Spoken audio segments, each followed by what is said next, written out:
In Chapter 9, we're going to talk about cellular communication. This is a pretty short section, but it does lead us into some of the things that we'll talk about later in genetics, particularly the molecular genetics. But we're going to talk about kind of external signaling and how a cell might respond to it in a very basic way. In upper level cell biology class, we'll definitely talk more about this, and you might even see some of this in anatomy and physiology when we talk about different types of hormone signaling. We're going to focus mainly on signaling that we would see in animals like humans. One of the key features and themes of this chapter is that cells need to sense their environment and in some way respond to it, right? That could be changes in their food, or in a multicellular organism, you might need to tell certain cells, you're going to become skin cells and you're going to become muscle cells and so on and so forth, right? So cells need to have ways of sensing their environment and then responding to that. In multicellular organisms, like I said, we need to coordinate the action of cells, particularly in the process of development, where we're growing all the different cell types for tissues and things like that. And for single-celled organisms, they often work together. Bacteria will work together. They can communicate with one another through a process called quorum sensing. And we always have the problem of reproduction, finding a mate for sexually reproducing organisms. That requires communication. So we're going to break this down into 3 parts. We're going to talk about signaling molecules and receptors. We're going to talk about how signals get propagated, sent through, and then how cells respond to those signals. So let's dive right into it. Okay, so chapter 9.1, we're focusing on signaling molecules and cellular receptors. We have 2 places that signaling can occur. We have intercellular signaling, that's communication between 2 different cells from this cell to that cell. We also have intracellular signaling, communicating within a cell. So we'll talk about 4 different types of signaling found in multicellular organisms, and talk about internal receptors versus cell surface receptors, and talk about something called a ligand and a receptor. Okay, let's start with the pieces here, and then we'll talk about the different types of signaling.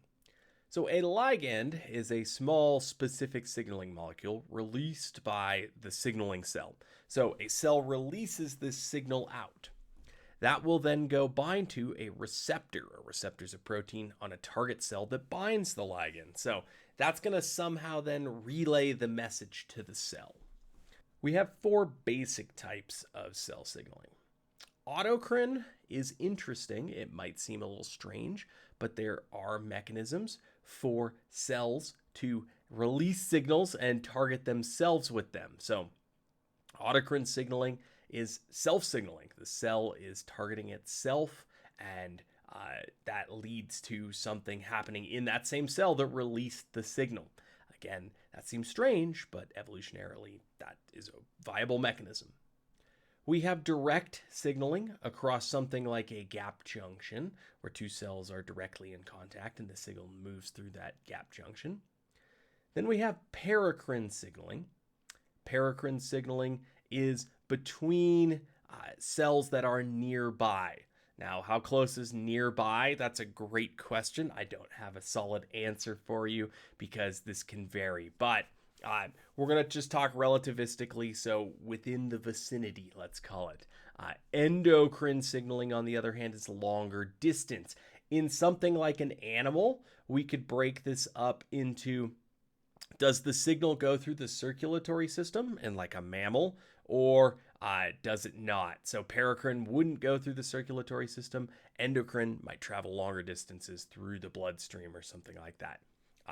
Other organisms, it's more difficult to say what is paracrine versus endocrine. For us, the important part is that one is kind of to the nearby cells and the other one is longer range signaling. So let's look at an example of autocrine signaling. So a cell is targeting itself with the signal. It's releasing the signaling molecule, and that is ending up binding to a cell surface receptor and coming back to it. We see this often turned on accidentally, these kind of mechanisms in cancerous cells. We will talk more about cancer later in the course when we talk about cell division, but cancer is improper cell growth and division. So if a cell can start basically telling itself to start dividing, that can lead to cancer in many cases. We see this also in virally infected cells. They can signal to themselves and basically say, hey, I'm infected with a virus. I need to undergo a process called programmed cell death, which I will talk more about later.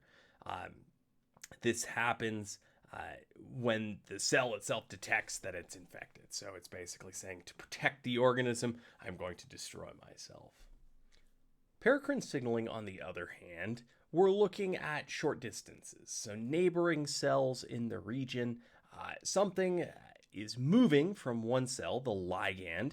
It's diffusing through the extracellular matrix, and it's being received on the other end by the other cell. One of the key pieces of this is that the signal does not last very long. The signal gets removed very, very quickly. In an example where we're like looking at a nerve cell, we might have neurotransmitters that are the ligands. They get released across this gap here, and then they are bound by neurotransmitter receptors here that are binding them. And the thing that we have to have here is that this signal needs to be degraded real quickly. Okay, it's going to do its job and signal, but we want to reset to that state so that we can act quickly to turn signals on and off. Okay, if that signal stays around too long, it's staying on too long. We can't respond real quickly. So we see chemical ligands in many of these things. It's small distance-wise, so it's very, very quick signaling, and it resets back to its normal state so that we can keep firing those things. We often have changes in electrochemical potential as well that are coupled with this. So there's an electricity factor to it, but the signal should be quickly degraded, unlike some of the other longer distance signaling molecules. These are often very short-lived. So here you can see an enzyme that's destroying a neurotransmitter. Once it's done its job, it gets destroyed and the system resets. So we can send that signal again when we need to, like a pain response, right? We don't want that to stick around too long. We want it to be quick and fast. Longer distance signaling, we're looking at things like in humans that we would call hormones. This whole thing, endocrine signaling, there's a whole field of study around it. It's often very fascinating. Small amounts of the hormones, as we call them, in the endocrine signaling pathways can often have very large effects on organisms. So a small amount of hormone moving can cause large developmental differences. We look at, in animals, at hormones moving through the blood, things like estrogens. There's technically many of those, testosterone, which can cause developmental differences. We also have hormones like insulin, which is an endocrine molecule as well, although it doesn't cause quite the same developmental differences. It does have long distance signaling impacts. So I want to bring up this terminology, hormone. Hormone is not a great term because it doesn't really tell us about the class of molecule, the type of molecule. It just means something that is a long distance signaling molecule. So plants have hormones as well, and sometimes people freak out when they hear that plants have hormones applied to them or something like that. But these hormones, these signals, are signaling for plants. You don't have receptors for them, so you can't receive these signals. Sometimes when we talk about meat and farming and things like this, the meat industry can apply hormones to their herds and things like that to get them to grow faster and stuff like that. There could be negative implications in that if those hormones are similar enough to human hormones that they could cause responses from us. When we look at things like plants, though, we don't have receptors for the signaling molecules that plants use. Things like gibberellins, auxins, cytokines, even ethylene gas and abscisic acid. These are all important in different parts of plant development. Things like gibberellin is involved in fruit development, same with ethylene. So your tomatoes actually release ethylene gas that helps them ripen. So keeping ripe tomatoes near your other tomatoes can help them. It's not going to have any effect on you. So just because we're talking about hormones does not mean that they will have some sort of effect on you. When we talk hormones, we just mean a long distance signaling molecule.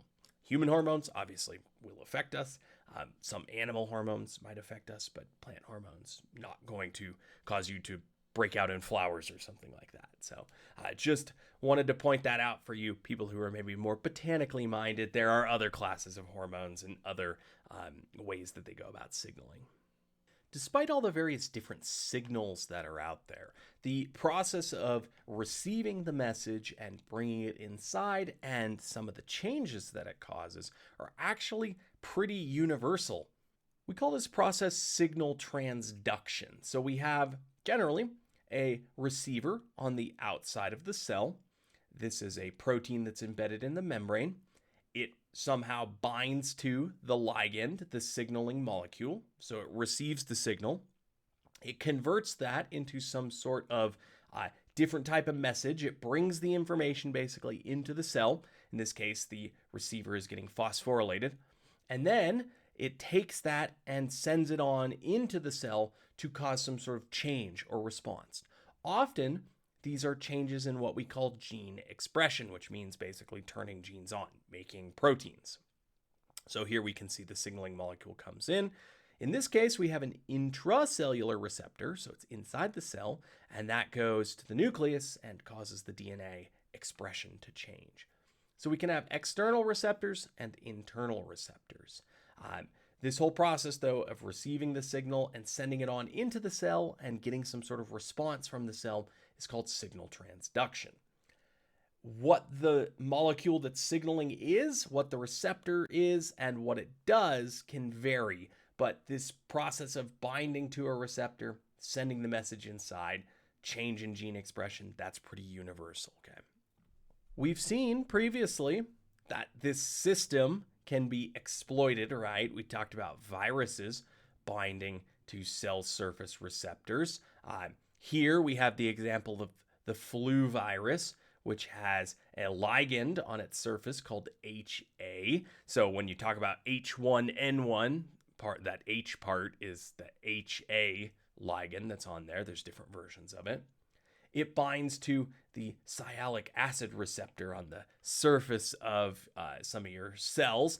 And that receptor is found mainly in the respiratory tract. Flu is a respiratory disease.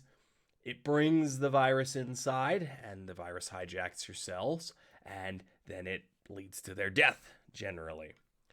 This is why when you get sick with the flu, you don't break out in a rash on your skin. You have lung problems because it binds to the receptors that are found mainly in lung tissue. This makes viruses very specific to certain tissues. We've talked about HIV infecting white blood cells. We've talked about SARS-CoV-2 also infecting respiratory tract tissues. So this is an example of viruses exploiting this signaling mechanism and tricking it to let them in. Many of our signaling ligands in humans are steroid hormones, as we've talked about. They are made up of lipids with this kind of ring structure. But there are other ligands. Many of them are proteins. Some sugars can be ligands, and there are even gases like nitric oxide that can be signaling ligands in our body. The outcome of what the signal does depends on what receptor it binds to, right? So the signal is one half of it, but then the receptor and what the receptor tells the cell to do is the other half of it. So just knowing the receptor is not enough to tell us what it is going to do. We have to know about the cell that it's interacting with there. Okay, let's look at a review question here.